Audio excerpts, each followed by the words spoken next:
안녕하세요. 방콕에서 부동산 에이전시 운영 중인 고아저씨입니다.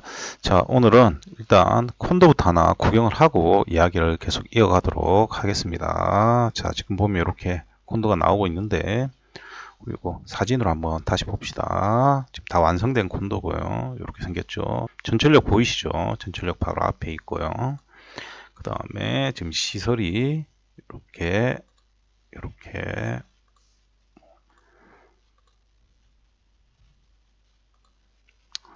농구장도 있고요. 좀 수영장도 이렇게 있습니다. 그리고 보시면 시어터도 있고요. 그 다음 전망대도 이렇게 잘 갖춰져 있습니다. 게임장도 다 돼 있고요.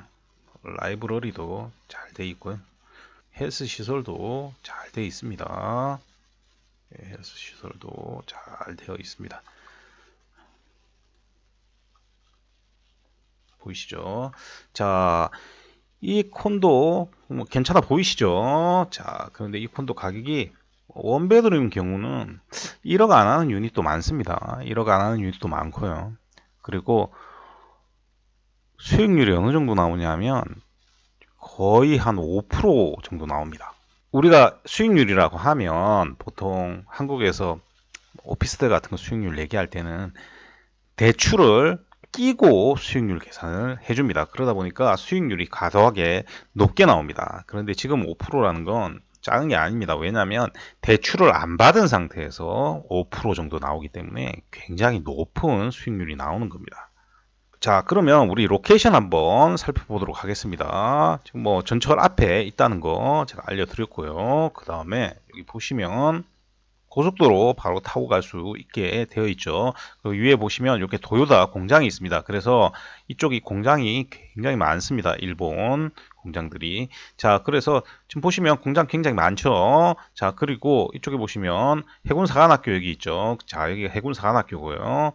그 다음에 이쪽으로 가보면 사무프라칸 시청이 나옵니다. 그래서 위치적으로도 굉장히 좋은 지역이고요. 이쪽에 보면 뭐 유명한 에라완 뮤지엄 같은 것도 여기 있죠.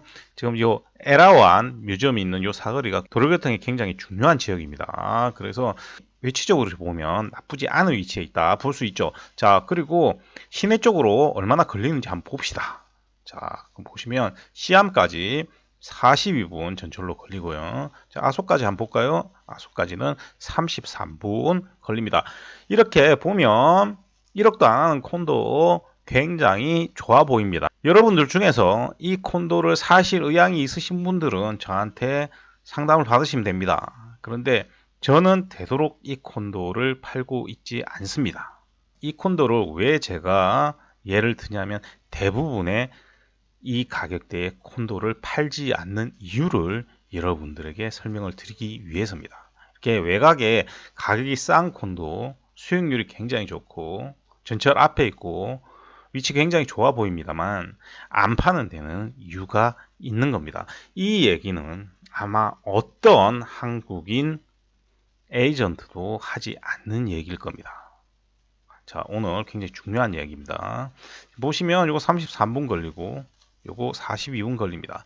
그러면 서울에서 우리가 출퇴근을 한다라고 하면 지하철로 출퇴근할 때 뭐 1시간 정도 걸리면 보통이죠.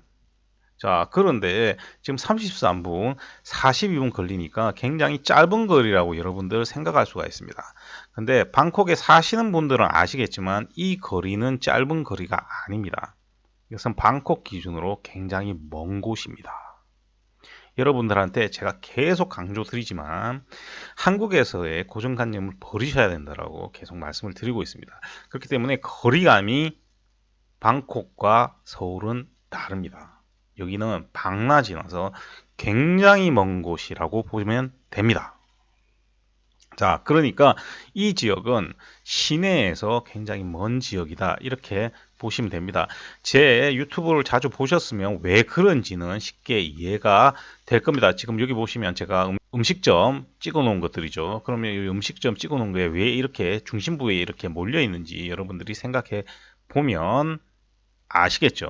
그래서 한국적으로 보면 이게 먼 거리가 아닙니다만 실제로는 먼 거리가 됩니다. 자, 그러면 이게 무슨 문제가 생기느냐? 이 콘도 같은 경우는 중국인들이 굉장히 많이 삽니다. 이 중국인들이 굉장히 많이 사는 이유에 대해서는 가격이 낮기 때문에 돈을 이체하기가 굉장히 쉽습니다. 왜? 콘도는 어떻게 사야 되죠? 해외에서 송금이 되어야 됩니다. 그런데 중국은 요즘 부동산 산다고 해외에서 송금을 거의 안 해줍니다. 그렇기 때문에 가격이 낮으면 구매를 하기가 굉장히 용이해집니다. 중국 애들이 이렇게 가격 낮은 콘도를 사는 방법에 대해서는 여러 번 설명을 드렸기 때문에 따로 설명을 드리지 않겠습니다. 자, 그래서 이렇게 중국 애들도 많이 사기 때문에 여러분들 생각할 때는 좋을 수 있겠다 생각하지만 제가 되도록 팔지 않는 이유는 앞에 말씀드렸죠. 태국인 기준으로 여기는 멀다라고 얘기했지 않습니까? 멉니다. 그렇기 때문에 이 콘도는 내국인이 별로 사지 않습니다.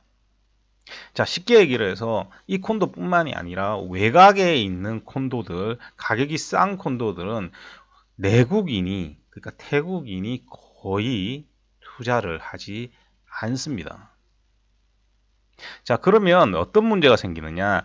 나중에 여러분들이 되팔아야 할 때 태국인들이 살 수 있는 확률이 굉장히 줄어들게 됩니다.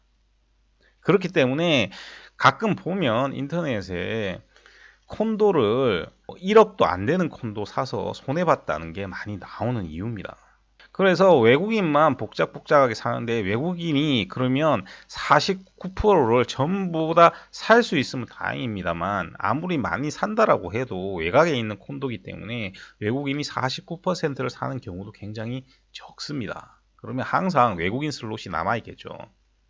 자, 이게 문제가 되는 겁니다. 그래서 제가 외곽에 있는 가격 싼 콘도들을 되도록이면 팔지를 않는 겁니다.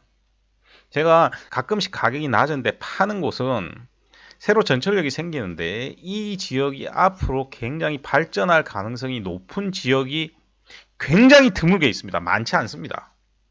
굉장히 드물게 있습니다. 그런 지역에서 특별하게 해당 콘도가 가격이 싸게 프로모션을 하거나 했을 때만 제가 판매를 합니다.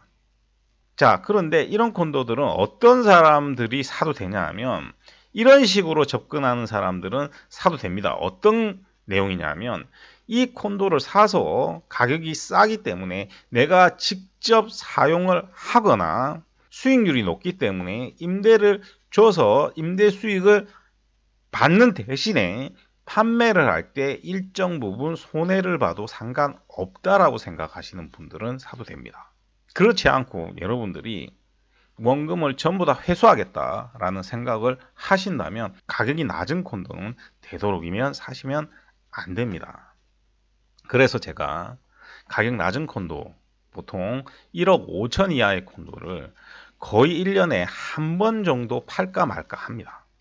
그것도 그 콘도가 아주 좋은 지역에 있고 그 콘도가 지금 지어져 가고 있고 그리고 그 콘도가 프로모션으로 가격이 일시적으로 싸게 제공이 되었을 때만 제가 판매를 합니다.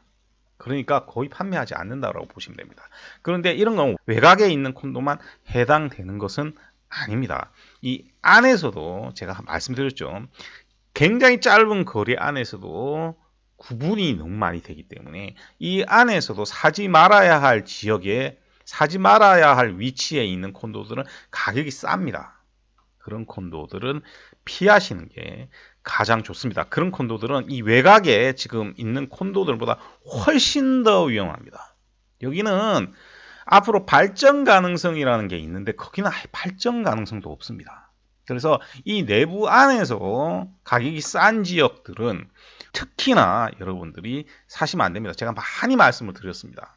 통로가 아닌데 통로라고 하거나 에까마이가 아닌데 에까마이라고 하거나 이런 콘도들은 정말 여러분들 사시면 안 됩니다. 다시 한번 강조를 드립니다. 자, 그래서 오늘은 왜 제가 가격이 낮은 콘도를 거의 팔지 않느냐에 대해서 말씀을 드렸습니다. 그래서 다음 시간에는 요거가 연장을 해서 새로 생기는 전철 노선이라고 해도 아무 역이나 사면 안 되는 이유에 대해서 한번 알려드리도록 하겠습니다. 이 내용은 오늘 지금 말씀드린 영상과 연결이 되는 내용이기 때문에 여러분들이 잘 들어주시면 좋습니다. 자, 오늘도 들어주셔서 대단히 감사드리고요. 이상 저는 방콕에서 고마저씨였습니다.